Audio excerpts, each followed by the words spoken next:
Breaking, and listen carefully, because what I'm about to tell you has senior officials pacing hallways and intelligence, chiefs canceling every meeting on their schedules. Overnight, Britain received a message so explosive, so aggressive, and so unprecedented that the entire government shifted into crisis mode before sunrise. And in the center of it all is a 72-hour deadline issued directly from Vladimir Putin, a deadline that could force the UK to choose between betraying its closest allies or staring down the world's most unpredictable nuclear power. Let's get into it. Just before dawn, an encrypted transmission arrived at the Foreign Office. No warning, no diplomatic softening, no standard channels. According to internal sources, people with direct knowledge of the briefing, the moment that message was decoded, alarms went off across Whitehall. Ministers were pulled out of cars, pulled off flights, dragged from scheduled events. Intelligence chiefs were redirected straight to Downing Street before most of London had even boiled water for tea. The UK doesn't mobilize like this unless something serious, truly serious, is unfolding. Inside Number 10, the atmosphere shifted instantly. Officials who normally move calmly through narrow corridors were suddenly sprinting.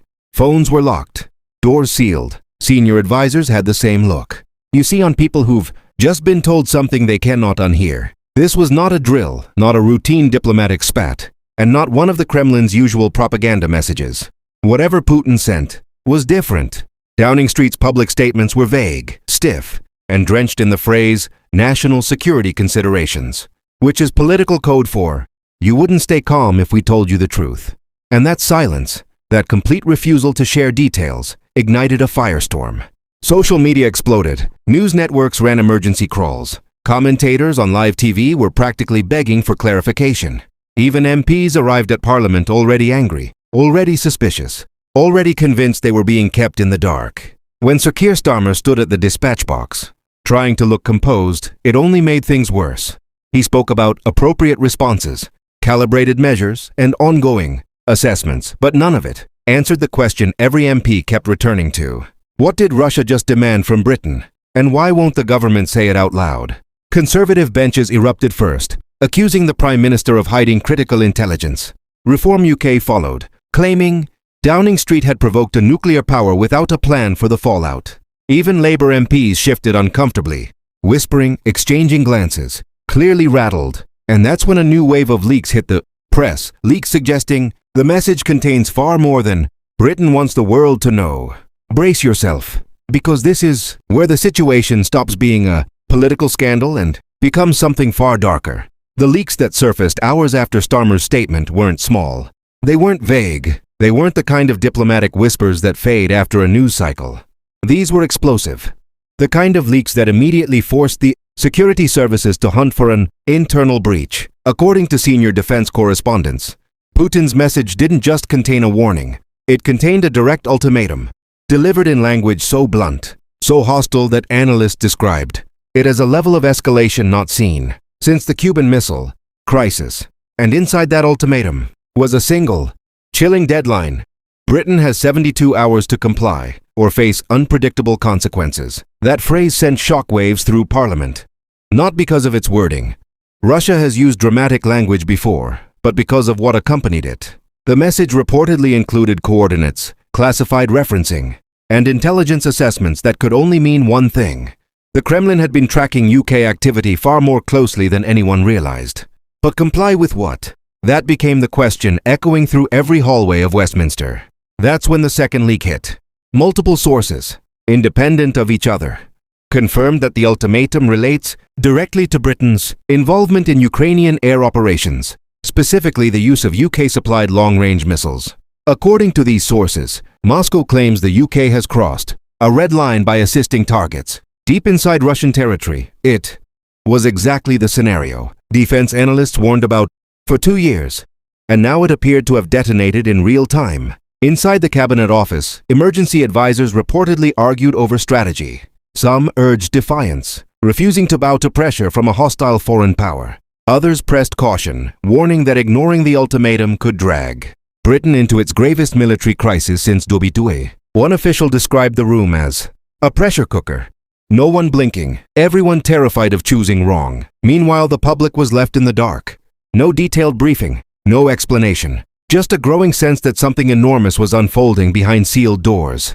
Outside Westminster, the reaction was volcanic. Protesters gathered within hours, some accusing the government of risking nuclear escalation, others demanding full military support for Ukraine despite the threats. Security fences were reinforced, extra police deployed. The city felt tense, electric, on edge. Then the final leak surfaced, the one that sent shockwaves across global newsrooms.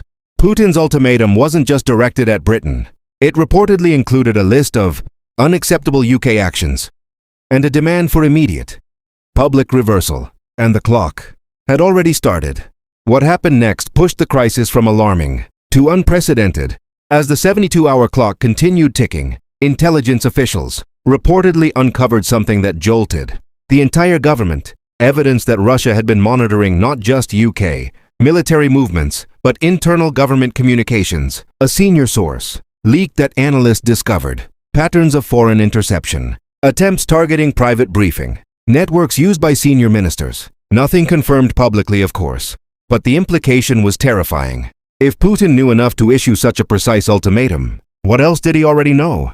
Inside the Prime Minister's inner circle, panic began to simmer beneath the surface. Counterintelligence teams were activated. Secure devices were replaced. Entire communication systems were reset. Ministers were instructed to avoid all non-essential electronics until the source of the breach was identified. But the world outside didn't slow down. International leaders, from Washington to Berlin, demanded answers. NATO called an emergency closed-door consultation. Comments from unnamed diplomats hinted that allies were deeply divided about how far the UK should go in pushing back. One European official was quoted as saying, "If Britain miscalculates this, the entire continent pays the price." Meanwhile, the press caught wind of another layer to the crisis, one so explosive it fueled a media storm. Multiple insiders claimed the ultimatum included a retaliatory threat aimed at a specific UK military asset, something highly sensitive, something the government refused to comment on. Analysts debated whether it referred to a naval base, an Air Force installation, or a satellite system. Every expert had a different theory, but all agreed the message was unmistakably serious. As tension mounted, Starmer faced a decision no prime minister ever wants. How do you respond to a threat that risks global escalation without appearing to bow to it? Advisors reportedly split into two camps. Camp A, the escalators, argued that a temporary step back could prevent catastrophe. They believed avoiding direct confrontation was the only rational path.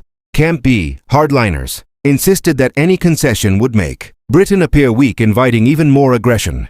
Insiders said the arguments became so heated at one meeting that senior officials were asked to step out of the room to cool down. Meanwhile, the public grew restless. Rumors exploded across social media. Videos speculating about troop movements went viral.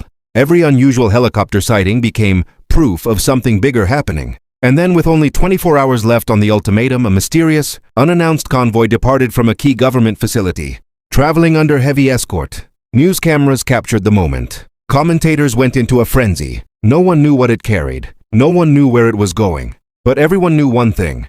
The clock was almost out of time. The final 24 hours didn't feel like a countdown. They felt like a slow-motion collapse of normality. As the mysterious convoy disappeared from public sight, speculation erupted like wildfire. Some believed it was transporting key defense officials to a secure bunker. Others claimed it carried classified equipment, being relocated in anticipation of retaliation. Government spokespeople refused to comment, only fueling the panic. Then, just after dawn, something happened that shook the country. A sudden, unscheduled broadcast alert. Not from the government, not from the military, but from major news networks simultaneously. At first, people thought it was a technical glitch. Then the scrolling headline appeared. Sources confirm UK rejects ultimatum. Kremlin expected to respond. Within minutes, the world reacted. Emergency meetings were triggered across Europe. NATO reinforced surveillance across the North Atlantic. Fighter jets conducted high-altitude patrols that were picked up by civilian trackers, sending social media into meltdown. The sense of an approaching moment hung thick in the air. Inside Downing Street, the atmosphere was described by insiders as controlled chaos. Phones ringing non-stop, advisors racing between rooms, international leaders calling non-stop, some urging caution, others promising support. A few warning that the UK had underestimated the scale of the threat. But Starmer had already made his decision. He would not comply, not because of pride, insiders said, but because complying would mean publicly reversing military commitments, undermining NATO solidarity, and sending a message to hostile states worldwide that ultimatums work. So with only hours left, the UK prepared for the fallout. Security at key infrastructure sites was heightened. Additional aircraft were moved to quick response readiness. Submarines shifted to undisclosed positions. The government denied all of this, of course, but residents near RAF installations reported constant activity unlike anything seen in decades. Then came the biggest shock of the day. Another leak, this time from inside the Kremlin. According to several international outlets, Russian state media prepared a pre-written announcement titled, "Response to British Hostility." It hadn't aired yet. It was sitting in draft, waiting. This revelation hit like a thunderclap. The world wasn't waiting for diplomacy anymore. It was waiting for impact. As the final hour approached, the UK intelligence crisis room moved to its highest alert level. Advisors watched satellite feeds in real time. Military analysts monitored airspace activity second by second. And just when tension reached the breaking point, at 11:43 a.m., 17 minutes before the ultimatum expired, UK radar detected an unexpected movement near Russian territory. Alarms sounded. Analysts shouted. Officials rushed to verify the data. Something was coming.